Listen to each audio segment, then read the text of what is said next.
ये कहानी तब की है जब बड़े ही हौसले और उत्साह के साथ राम जी की वानर सेना रावण को हराने और माता सीता को मुक्त करवाने के लिए राम जी के साथ श्रीलंका की ओर बढ़ रही थी। वो जब आगे बढ़ रही थी तो विशाल समंदर देखकर रुक गई। फिर लक्ष्मण ने राम जी को एक बाण दिया जिससे वह पूरा समुद्र सूख जाता। लेकिन फिर जैसे ही श्री राम जी ने तीर का कमान संभाला उतने में समुद्र देव जी उनके सामने प्रकट हुए। प्रभु, कृपया ऐसा ना करें। आप भली भांति जानते हैं कि आपके इस बाण से सारा समुद्र पल भर में सूख जाएगा। मुझ पर ऐसा अन्याय मत कीजिए प्रभु। अगर आप चाहें तो आप समुद्र पर सेतु बनाकर ये समुद्र पार कर सकते हैं। आपका ये सुझाव हमें पसंद आया समुद्र देव। इस तरह तो हम दोनों की समस्या का हल निकल जाएगा। इसके बाद श्री राम की वानर सेना सेतु बनाने लगी। नल और नील पत्थरों पर राम लिखते और बाकी की सेना उन्हें समुद्र में उठा कर रही।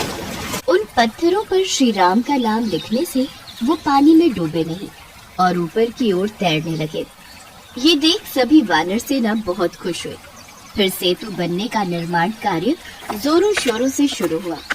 समुद्र किनारे भी श्री राम, लक्ष्मण और हनुमान जी के साथ ये सारा नजारा देख रहे थे। तभी वानरों ने आकर हनुमान जी से शिकायत की। प्रभु, सारा कार्य ठीक ठाक से हो रहा है, लेकिन एक छोटी सी गिलहरी सागर के तट पर इधर उधर घूम रही है। अगर कहीं वो हमारे पैरों के नीचे आ गई तो दबकर मर जाएगी। शरीर पर रेत लपेटकर उसे सेतु पर आकर गिरा देती। हनुमान जी उस गिलहरी की मंशा समझ गए। उन्होंने जाकर गिलहरी की पूंछ पर पांव रख दिया। तभी गिलहरी चिल्लाई, हे राम, हे राम। गिलहरी की चीख पुकार सुनकर राम जी वहाँ पर आए और उन्होंने गिलहरी को अपने हाथ में उठाकर पूछा, गिलहरी, इन बड़े बड़े वानरों के बीच भला तुम क्या कर रही हो? प्रभु, सेतु पर बड़े बड़े पत्थर हैं। यह पत्थर आपके पाँव में न चुभ जाए, इसीलिए मैं रेत लाकर इन पत्थरों पर डाल रही हूँ। इससे आपकी राह कुछ आसान हो जाएगी। वानरों को आपकी सेवा करते देख मेरे मन में भी ये अरमान जागा कि मैं अपने प्रभु की कुछ सेवा करूँ और इस राम सेतु में मैं भी अपना योगदान दूँ। गिलहरी, तुम्हारे रेत के कुछ कण डालने से भला क्या ही होगा? प्रभु, आप सत्य कह रहे हैं। मैं इस सृष्टि की इतनी लघु प्राणी होने के कारण इस महान कार्य हेतु आखिर कर भी क्या सकती हूँ, और इसका भला मूल्यांकन भी क्या होगा। प्रभु, पत्थर उठाना तो मेरे बस में नहीं, इसलिए मैं ये बालू ले आई। मेरी ये छोटी सी सेवा प्रभु आप स्वीकार करें और मुझे अपनी शरण में लें। गिलहरी की बातें सुनकर राम जी बहुत प्रभावित हुए और फिर मुस्कुराते हुए बोले, गिलहरी, तू इतनी छोटी सी है। हनुमान ने जब तेरी पूंछ पर पांव रखा तो तुझे बहुत दर्द हुआ होगा ना? बता, इसके लिए मैं हनुमान को क्या दंड दूं?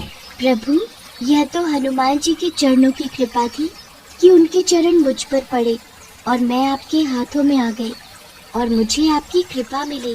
तुम नन्ही सी जान हो, अतः मेरे प्रति तुम्हारा ये समर्पित प्रेम अतुलनीय है। संसार में तुम जहाँ कहीं भी रहोगी, लोग तुम्हें देखकर मुझे याद करेंगे और मेरी परम भक्त मानकर तुम्हें सदैव अच्छी दृष्टि से देखेंगे। मैं तेरी ये सेवा कभी नहीं भूलूंगा। रघुकुल पर तेरा ये एहसान रहेगा।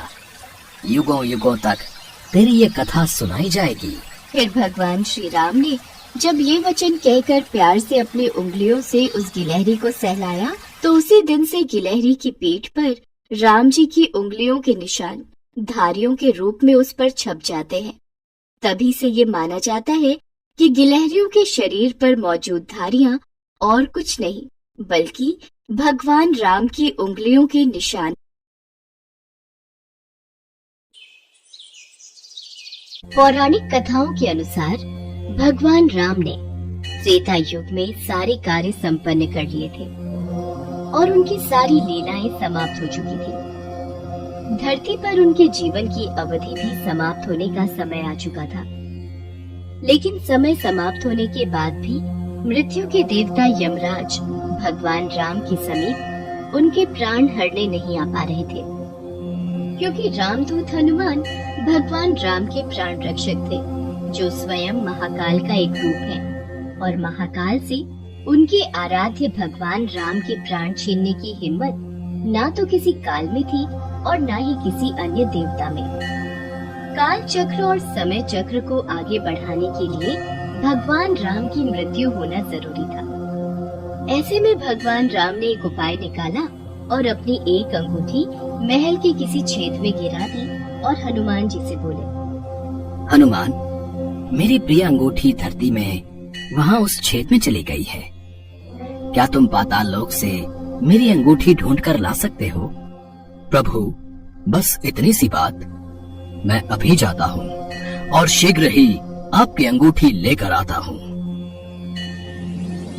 हनुमान जी अंगूठी ढूंढने पाताल लोक में चले गए। वो अंगूठी को पकड़ने जाते और वो और नीचे चली जाती। हनुमान जी पाताल लोक में पहुँचे। वहाँ वो नागों के राजा नागराज से मिले।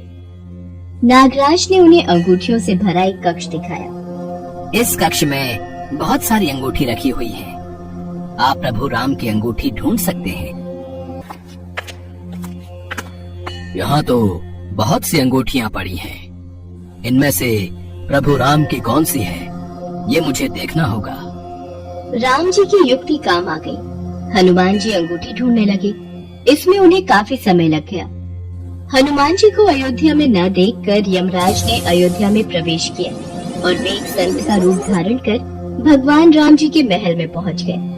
तब संत के भेष में यमराज भगवान राम से मिले और भगवान राम से बोले, प्रभु, आपको मुझे वचन देना होगा कि हम दोनों की बातों को गुप्त रखा जाए और जो कोई भी हमारी बातों को सुने उसे मृत्यु दंड दिया जाए। आप निश्चिंत रहिए, मैं इसी क्षण सभी द्वारपालों को बाहर भेज देता हूँ। राम जी ने लक्ष्मण को बुलाया और उनसे कहा, लक्ष्मण, ये मुनिवर मेरे साथ कुछ गंभीर वार्तालाप करना चाहते हैं। तब तक तुम द्वार पर ही पहरा देना और कोई भी अंदर न आने पाए, इस बात का ख्याल रखना, वरना तुम मृत्यु दंड को प्राप्त हो जाओगे। जो आ गया भैया, मैं आपके आदेश का पालन करूंगा। लक्ष्मण के जाने के बाद उस संत ने भगवान राम को अपना असली रूप दिखाया और बोले, हे प्रभु, मैं आप ही का सेवक हूँ और आपने ही मुझे ये कर्म दिया है कि इस संसार से समस्त जीव जंतु एवं प्राणियों का प्राण हरना, और ये मेरा धर्म भी है। मैं भगवान शिव और ब्रह्मा की आज्ञा से आपसे ये कहने आया हूँ कि आपने जो अपना समय इस पृथ्वी लोक पर निश्चित किया था, वो समय पूर्ण हो चुका है और अब आपको अपने धाम लौट जाना चाहिए। इससे सभी देवी देवताओं में आपको विष्णु स्वरूप में देखकर उत्साह की लहर दौड़ जाएगी।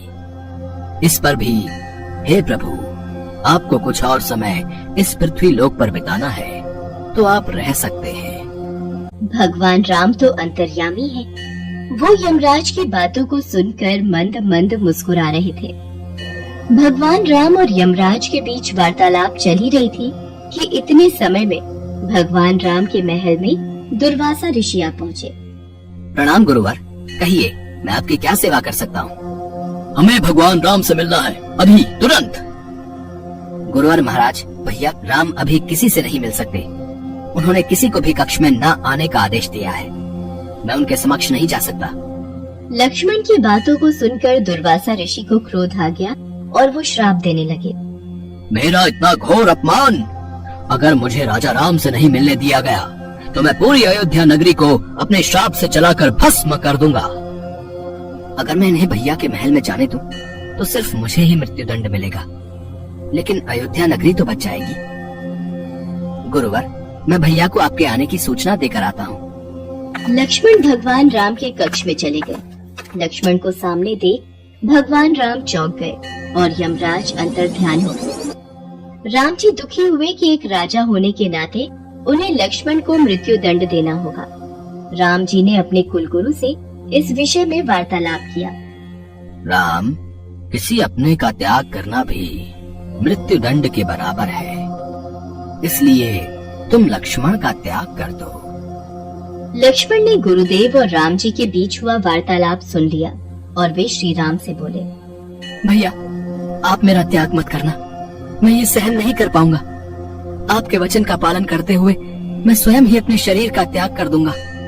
लक्ष्मण ने अपने भ्राता श्री राम का वचन निभाने के लिए अयोध्या की सरयू नदी में समाधि लेकर शेषनाग का रूप ले लिया और फिर भगवान विष्णु के निवास स्थान क्षीर सागर में जाकर उत्पन्न हो गए। उसके बाद भगवान राम भी लक्ष्मण के वियोग में थे। उन्होंने भी सरयू नदी में जाकर जल समाधि ले ली और अपने परम धाम को चले गए। उसके पश्चात हनुमान जी जब अंगूठी लेकर वापस लौटे तो प्रभु राम को महल में ना पाकर हनुमान जी बहुत दुखी हुए। प्रभु, आपने जानबूझकर मुझे पाताल लोक में भेजा था ताकि मैं आपको रोक न सकूं। प्रभु, आपकी आज्ञा पाकर मैं धरती पर ही रहूंगा और जहाँ कहीं भी आपके नाम का भजन और कीर्तन होगा वहाँ मेरी कृपा हमेशा बनी रहेगी। हनुमान जी को भगवान राम जी से अमरता का वरदान प्राप्त है, इसीलिए कहते हैं कि आज भी जहाँ कहीं पर भी भगवान राम के नाम का भजन कीर्तन होता है वहाँ हनुमान जी अवश्य आते हैं और भक्तों को अपना आशीर्वाद देते हैं।